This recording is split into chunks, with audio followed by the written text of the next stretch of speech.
I could take a sip of coffee before we get started. Get ready to spring into action. I'm Nina Segura, the host of Leadership Trends and Insights. I am so glad you're here. Today, I'm joined by Paige Garrido.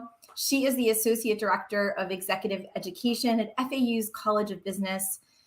Paige is a leader of the corporate training division. She works with Florida's leading organizations, some of whom are the top organizations in the state for employee engagement, and the top producers supporting our GDP. Paige works with these organizations to identify workforce skills and challenges. She builds curriculums to address the organization's needs, and she delivers customized professional development training to raise organizational productivity and innovation. Who doesn't want that? Mm-hmm. Paige also runs the FAU Women in Executive Leadership Program, which helps the next generation of leaders reach their professional goals. If you've ever gotten an email by Paige, you know that her favorite quote is by Peter Balkland. Is that how you say it? I'm not sure. That's a good quote. Well, anyway, here's the quote. It's really, really impressive. The CFO asked the CEO, what happens if we invest in developing our people and they leave? And the CEO says, what happens if we don't and they stay? So welcome, Paige. I'm so glad you're here. Thank you. Thank you for inviting me. I'm so excited. Looking forward to sharing some thoughts on the topic. Awesome. We already have comments. Good day, y'all. Happy to be here. All right. Woo! We'll get some amazing people already that are happy that they're happy you're here. Oh, Michelle. Michelle Myers. Good to see you. I'm glad you could join us. Hello. Keep your comments and questions coming. We're going to be doing a lot of really fun stuff. So, right, Paige? Fun. Yep. All right, so here's the first question. I'd love to hear your thoughts on this. What do you think the world needs more now than ever as it relates to leadership? So I think that we can all agree across the board that flexibility, being able to innovate, being creative, all of those things are really important for leaders. But I think that as we get into leadership positions, and this is actually something that all humans do, is we kind of default to our, what I call our thought manual. It's like our own standard operating procedures. And we get stuck in the stories that we tell ourselves, and we forget to be open to other people's ways of doing things or their standard operating procedures, right? Yeah. So especially in a leadership position, we can get stuck in a position where we start thinking that our way is the proper way or the right way.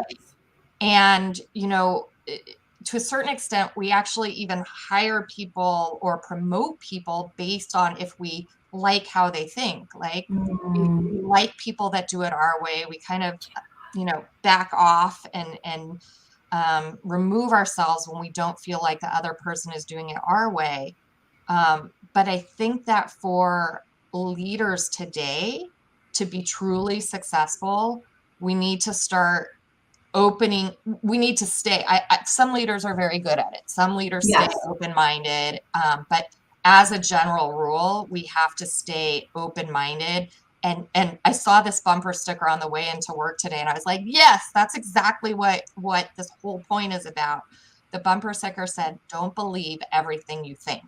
And that's exactly what it is. We get so like into our way of thinking that it just becomes truth. And it's not necessarily, it's not even necessarily a truth. It's not the only way to see it. So I think leaders really need to just keep that ability to challenge their first thoughts. Sorry, my light just went out. Oh, wow.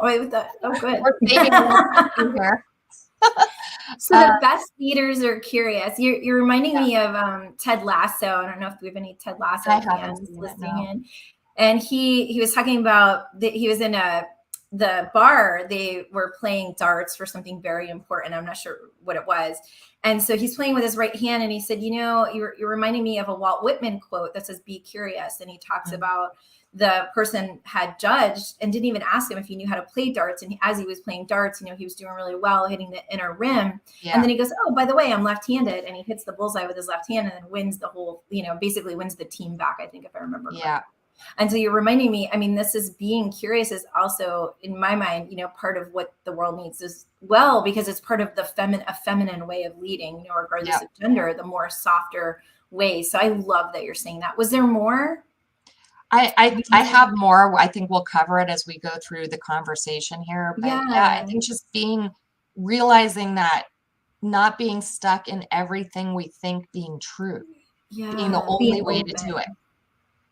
I love that. And one great way to do it, I think, in what I'm getting from you too, is just repeating what we heard, even if we're a little not sure and it feels maybe mysterious to us and, maybe completely not the way that we would approach it. And I like what you said also about, diversity of thought and the importance of diversity of thought and feeling into what can we learn from this. Yeah. And we know from a business perspective that when there's diversity of people and diversity of thought in an organization, the ROI is drastically increased. So, yes, as leaders, we really have to look for other people's way of doing things, right? Or way of seeing the world, the way they think about things.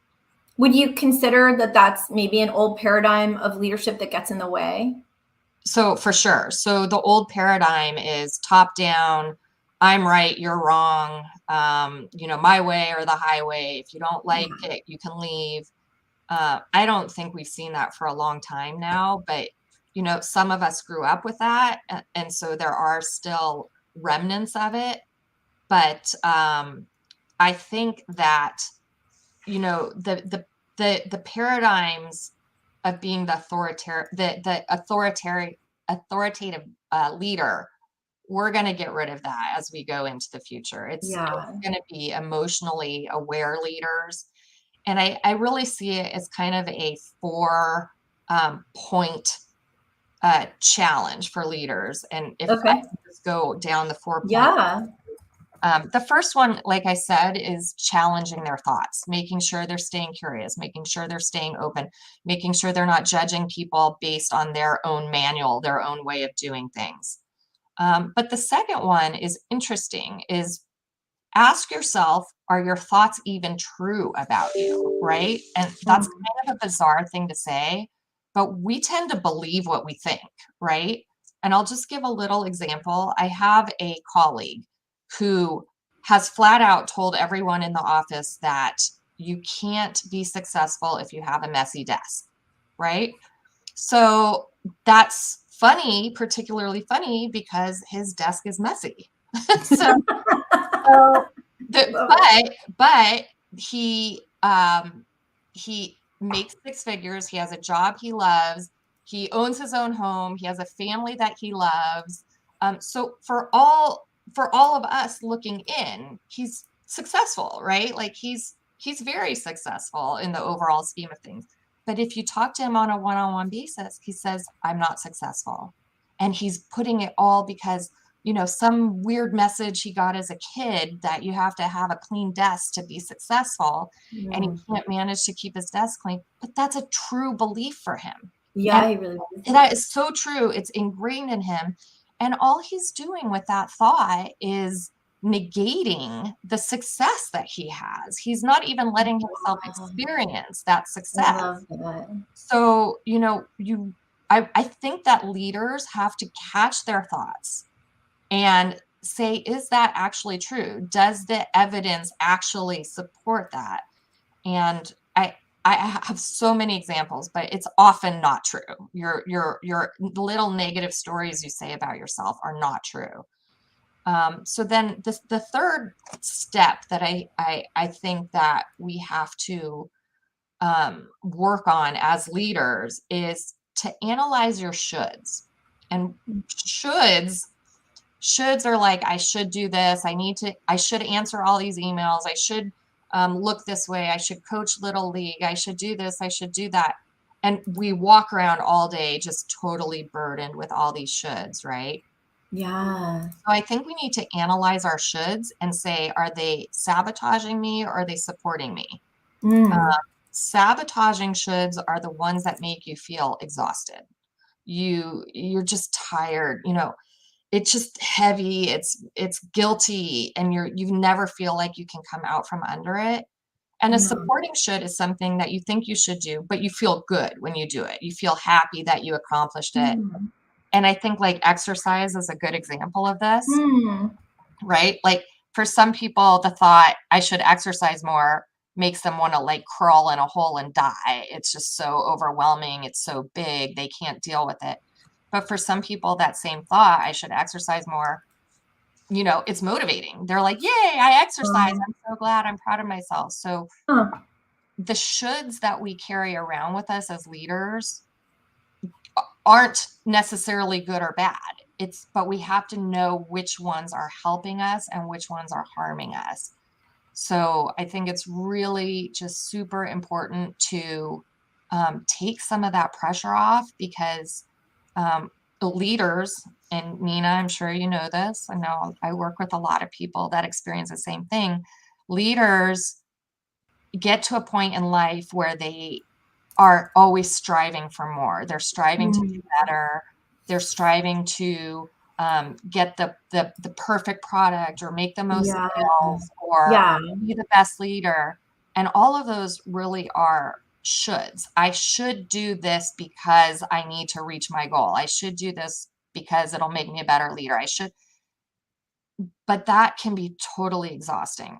So many leaders experience major burnout. I call it shoulding burnout. Shoulding, Mm. shoulding, not a different kind of burnout. Shoulding burnout, when it's just this burnout from your thoughts shoulding you all day long. Yeah. Okay, so what's the fourth one? So the fourth one is we get to pick our thoughts, right? So if you recognize, if you've done number one, you've challenged your thoughts. Is it universally recognized to be true? Is it true about you? Analyze your shoulds. The fourth one is you get to pick where you want to go. And I sometimes work backwards. Like I say, what's the result I want in this situation? And I work backwards from there. If let me just give a quick example. I personally believe that being on time is really important, right? And I think a lot of people do. But I actually believe it so deeply that I feel disrespected if somebody shows up late to a Mm. meeting.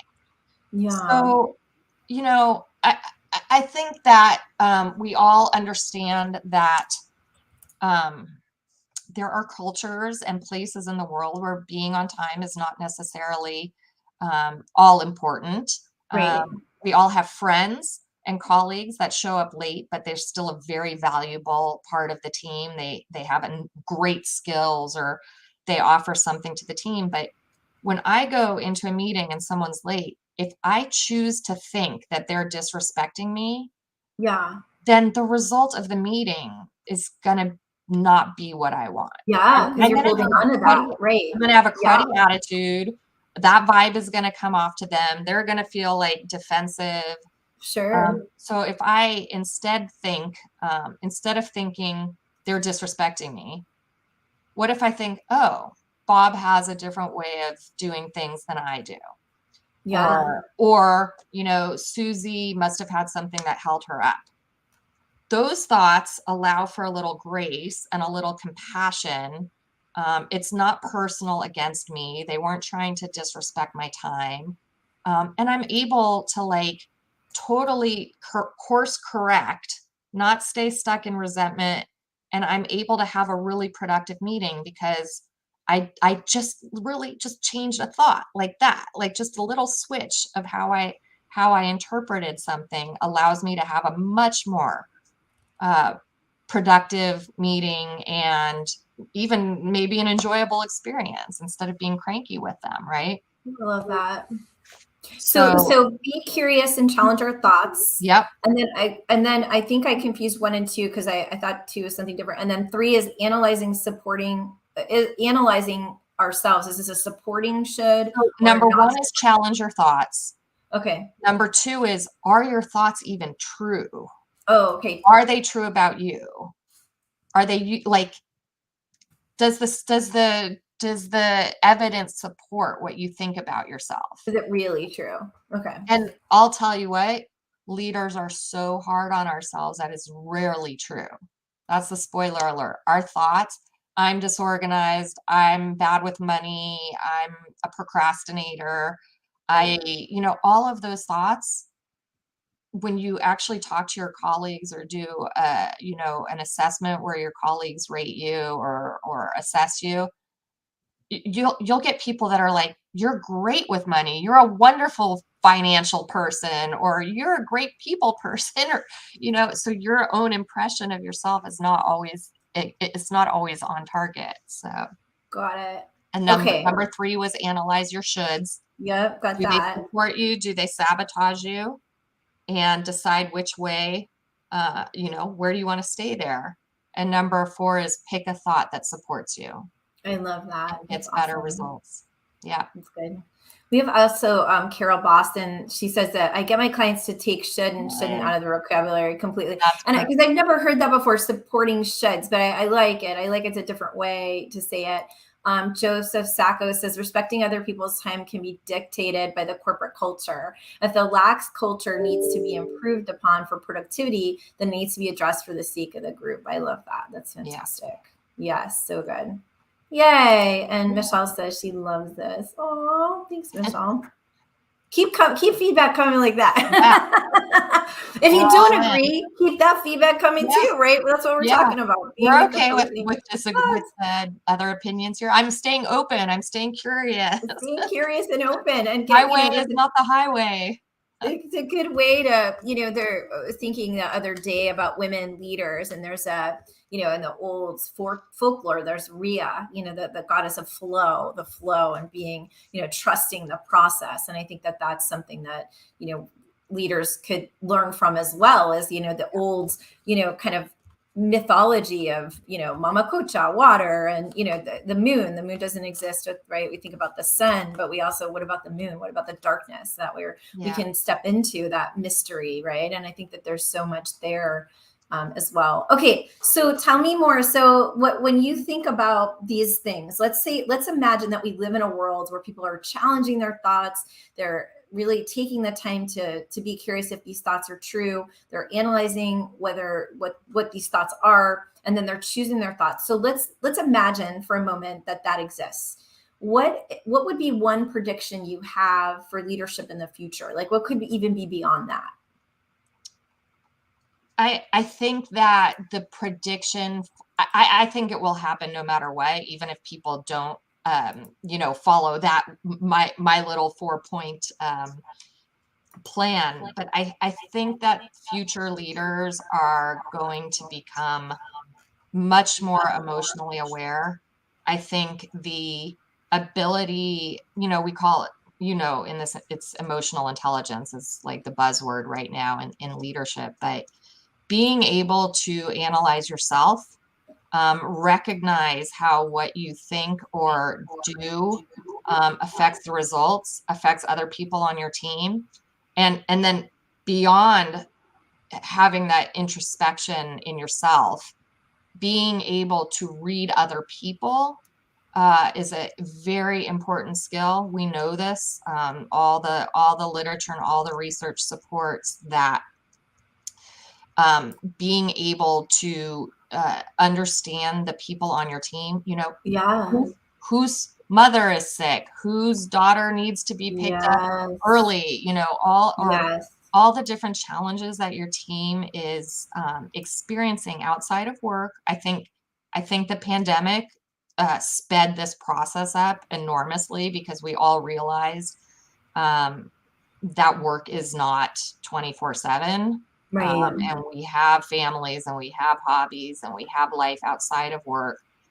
So I think understanding the bosses and leaders of the future will just dive in to letting their team members be more human and Yes. respecting that humanity. What you're saying is so important. According to the latest Lean In study, when people have allies at work, they're 53% more likely to Yep. stay in their positions, Yep. and 86% more likely to recommend their organization as the best place to work. So what you're seeing is so critical. And by the way, and this is according to the study, women are typically 50% more considered allies than their male counterparts. Doesn't mean that men aren't doing it. It just means that's what's seen in the study. I want to read something Patricia says here. I think it's really spot on. She says, oh, hold on, I think Hi, Patricia.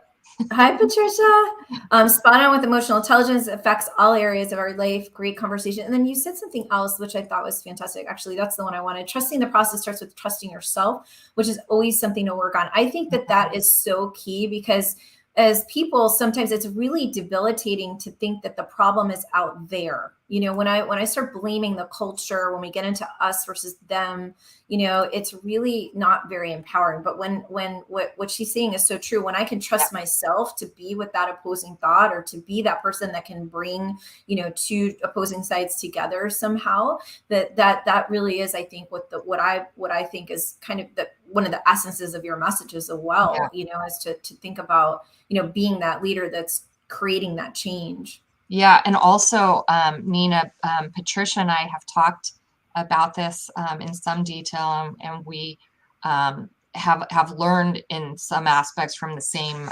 coaching process. All of our experiences all come from a neutral circumstance, right? Like anything that happens to you during the day is just a thing that happened.